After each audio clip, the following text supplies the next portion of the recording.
Hello everyone. Welcome in Swept in Secrets. Please don't forget to subscribe and comment. My name is Margaret Lane, and until last spring, I thought I had life figured out.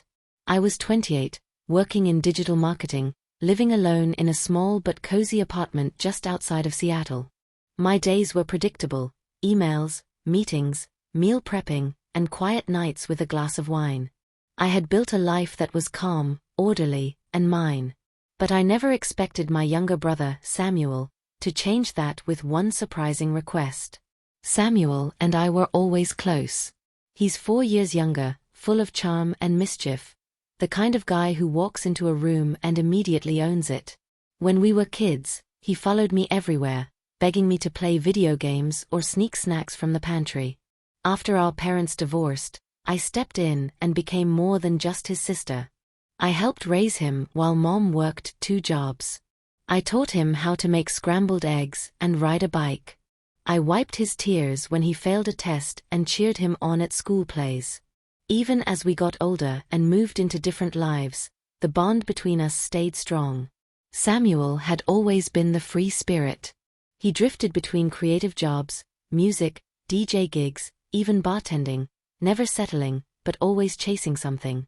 So when he called one rainy Thursday night, asking if we could talk in person, I figured it was money trouble again. Or maybe he needed a couch for a few nights. What I didn't expect was the question he asked me at that little coffee shop in Capitol Hill. He looked exhausted, like he hadn't slept in days, but there was this spark in his eyes. After a few moments of small talk, he leaned forward and said, "Maggie, I need to ask you something big." I raised an eyebrow. "How big?" "I need to move in with you. Just for a while." At first, I thought he was joking. I blinked at him, completely thrown off. "You want to live with me?" He nodded, serious. "Just for a few months. I've been working on something really important, music stuff. But I can't focus where I'm staying. My roommates are out of control. I can't think, I can't sleep. It's like trying to create in the middle of a frat party." I hesitated. I loved my peaceful, clean, quiet home.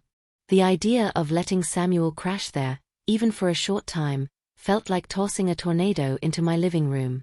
But when I looked at him, really looked, I saw the little brother who used to fall asleep next to me during thunderstorms.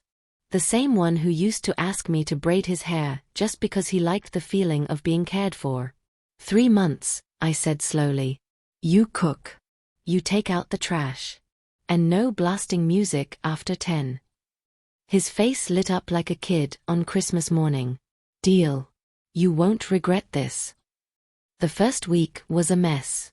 He showed up with boxes full of recording equipment, wires, speakers, notebooks. It looked like a spaceship landed in my guest room. He stayed up late, tapping out beats on the counters, sometimes singing to himself at 2 in the morning. But true to his word, he cooked dinner most nights. He even cleaned the kitchen better than I ever did. And something strange started to happen. I began to enjoy having him around. Samuel brought a kind of energy I hadn't realized I was missing. He danced while frying eggs.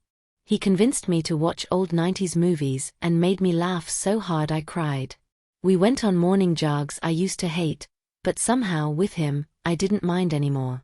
It felt like the walls of my apartment weren't just holding furniture anymore, they were holding memories. One evening after a long day, I walked in and found him on the floor, laptop open, headphones around his neck. He looked up at me and smiled. "Long day?" he asked. "The worst," I sighed. He didn't say anything.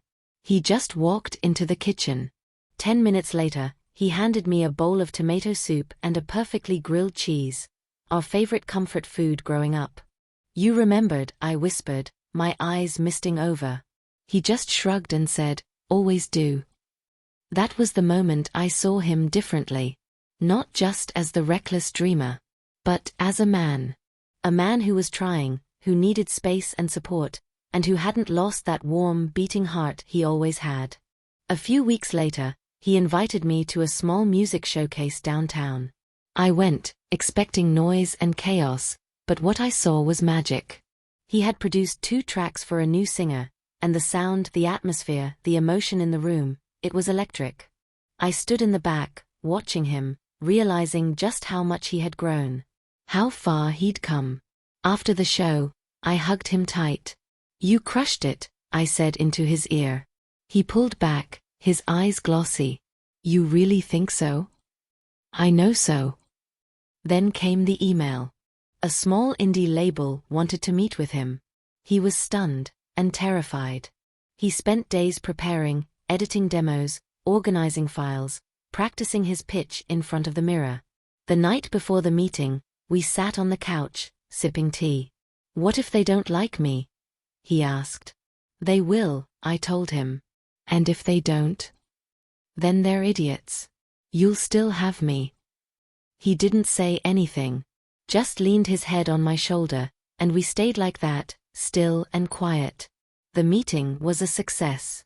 They offered him a short-term contract and invited him to start the following month.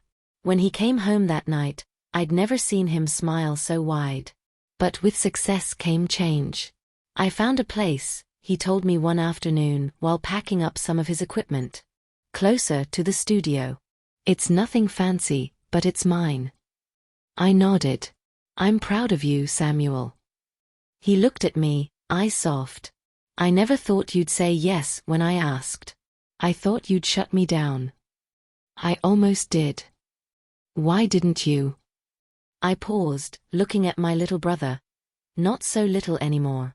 Because I remembered how good it feels to be your big sister." He hugged me so tightly I could barely breathe.